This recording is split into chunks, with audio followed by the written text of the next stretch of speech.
15 anyos si Marina nang una siyang magkaroon ng nobyo. Ang kapusukan ng murang edad ay humantong sa hindi dapat.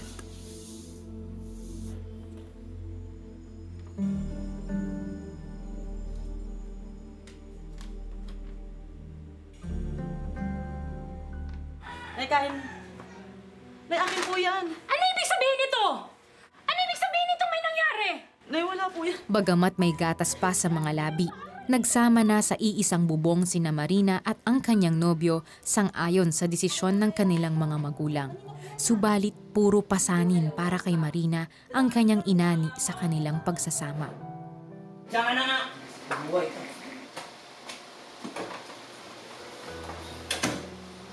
Problema mo, ha? Isang araw, di inaasahang pangyayari ang bumasag sa kanyang pananahimik. Nakapatay ang kanyang asawa. Bunsod noon ay nagtago ang kanyang pamilya. Nagbayad ng pang-areglo sa kaso si Marina kaya hindi na nakulong ang kanyang mister. Nagpatuloy ang magulong pagsasama ng mag-asawa hanggang sa hindi na ito nasikmura pa ni Marina. Gusto kong hanapin yung sarili ko sa kasong magulong buhay ng asawa. Meron ako. Pumunta ako sa Taiwan para kumita ng pera, kawala sa pamitala ng kahirapan, kasalanan, ng walang kapayapaang buhay.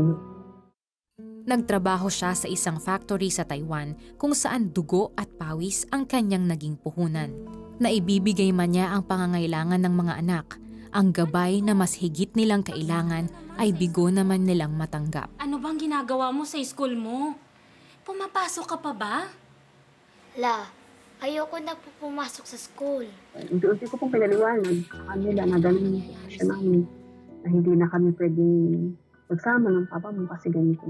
May problema kami parehas pero hindi ibig sabihin na hindi namin kayo mahal. Sa pag-asang magkakaroon ng dagdag kita, pinasok ni Marina ang negosyo ng pagpapautang. Subalit sa halip na kumita, lumobo pa sa 100,000 New Taiwan dollars o 160,000 pesos ang kanyang naging pagkakautang.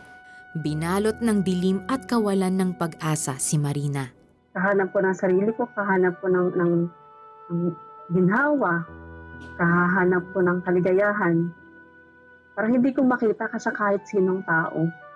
Gayunpaman, sa isang imbitasyon ay nakaaninag ng liwanag. Isang hindi malilimutang tagpo ang nasaksihan niya. Umattend po ako ng church. Na-bless po ako sa turo ng pastor. Na-bless po ako sa preaching niya. Sinabi ng pastor namin na napakaiksi lang ng buhay ng tao. Sabi niya, this is the time para isuko mo ang buhay mo sa Panginoon. Ang pag-ibig ni Jesus na naranasan ni Marina ang siyang nagtulak sa kanya na abutin din ang asawa.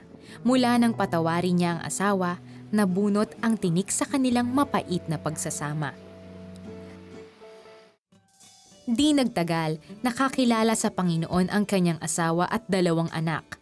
Malayo man siya sa kanyang pamilya sa ngayon, pinaglapit naman ng Diyos ang kanilang mga espiritu. Ngayon ay aktibong ginagamit ng Diyos sa isang Kristiyanong simbahan sa Pilipinas ang kanyang mag-aama. Ang kanyang asawa ay masikap nang nagtatrabaho ngayon para sa pamilya, habang si Marina ay patuloy na nagbabahagi ng mabuting balita ng Diyos sa ibayong dagat. God restored everything.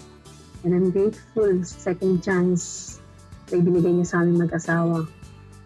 God is not just a center of our relationship, but a center of my family. Unti-unti na rin niyang nabayaran ang kanyang mga utang doon. Mahirap ang pinagdaanan ni Marina sa buhay, ngunit sa biyaya ng Panginoon, napagtagumpayan niya ang hinarap na mga hamon. Para sa Panginoon, wala siyang hindi kayang gawin. Walang mahirap para sa Kanya.